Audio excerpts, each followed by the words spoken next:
We live in a new age, the age of show business.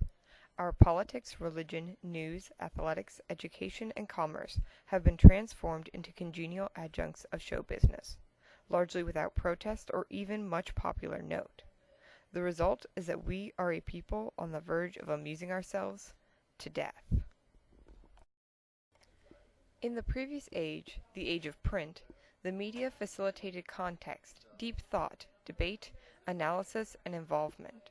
As television rose in prominence, news became more disjointed, irrelevant, and shallow. I think at this point we should seriously consider not continuing Congresswoman Section Harman, 215 let me interrupt you.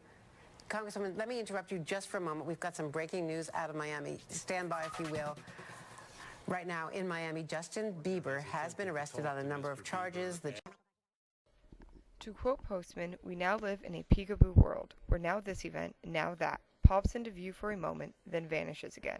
It is a world without much coherence or sense, a world that does not ask us, indeed does not permit us to do anything, a world that is, like peekaboo, entirely self-contained.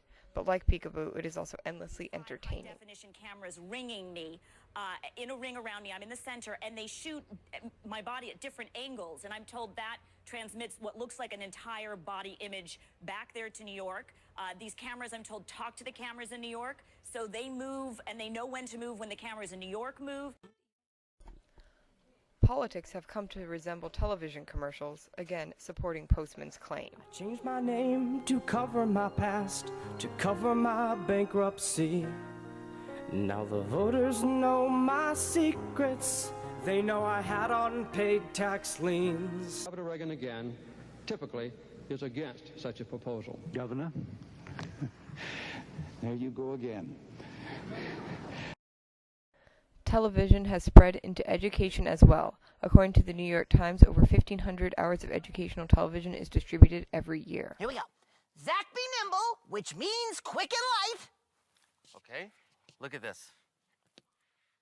I'm so nimble. No, stop, Zach. What? Just stop. What? Well, you're not being very nimble. I'm not quick and light? No. Those footsteps were kind of slow and heavy. Okay. Postman cites several sources that television is detrimental to education, such as a Stern report that stated that 51% of viewers could not recall a single item of news a few minutes after viewing a news program on television, and that television greatly decreased students' ability to recall information later on. Even religion has been absorbed by television, as this chart from the Huffington Post clearly demonstrates. A group of thugs came into her house and threatened to kill her. While the program was on the air, I began praying. This is a tape, mind you. And the power of God fell so strong that those thugs were literally paralyzed, and they began to run from the house. They were so terrified because of the power of God. Postman believes that what makes these television preachers the enemy of religious experience is not so much their weakness, but the weakness of the medium in which they work. This is supported by an NPR report that stated that the largest religious TV network in America, Daystar, has $233 million in assets and even sponsors a NASCAR driver. As we can see through news, politics, education, and religion, Postman's assertion that television lowers the level of public discourse rings ominously true.